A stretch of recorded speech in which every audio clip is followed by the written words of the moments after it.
with CNN. I want to ask about Vice President Mike Pence's speech yesterday, Wednesday, sorry, a couple of days.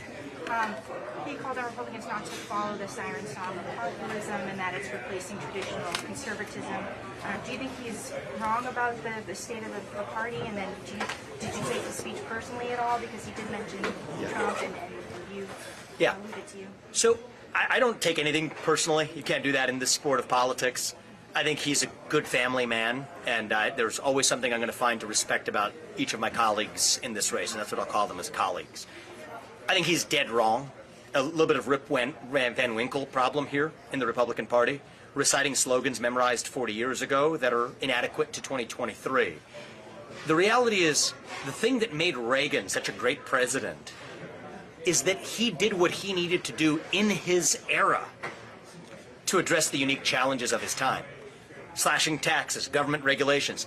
Reagan bucked orthodoxies, even in his own party, to get done what needed to get done for the country.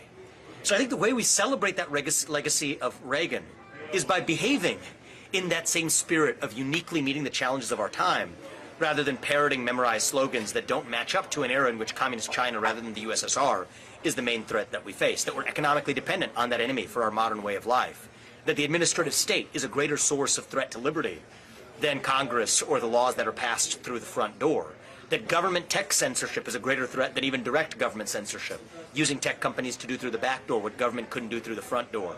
And I think there are a generation of leaders in the Republican Party that are ill-equipped to open their eyes and understand the unique threats of the present. And I would tell my friends and colleagues in this race, and I'd remind Mike Pence in a friendly way, that Lincoln was a great Republican too. As he said it well, I'll say it now. The dogmas of a quiet past are inadequate to the stormy present. And my message to the Mike Pence, Chris Christie, Nikki Haley, Karl Rove, John Bolton wing of the party is that the dogmas of 1980 are inadequate to the unique challenges of 2023. And then I just have two quick questions. Yep. Sorry. What would a Ramaswamy cabinet look like? Would you appoint, new people or more experienced people, since you yourself never held public office? And then would you pardon Proud Boy leader Enrique Torres? I need to learn more about the Torres case, but what I have said is that we would pardon everyone who is a peaceful protester on January 6th. Peaceful protest should not be politically criminalized in this country, and anyone who is a peaceful protester that day will get a pardon from me, not in the last day of my administration, but on day one of the administration. So will Julian Assange, who was held to a different standard than Chelsea Manning. So will Douglas Mackey, who was held to a different standard than Christina Wong.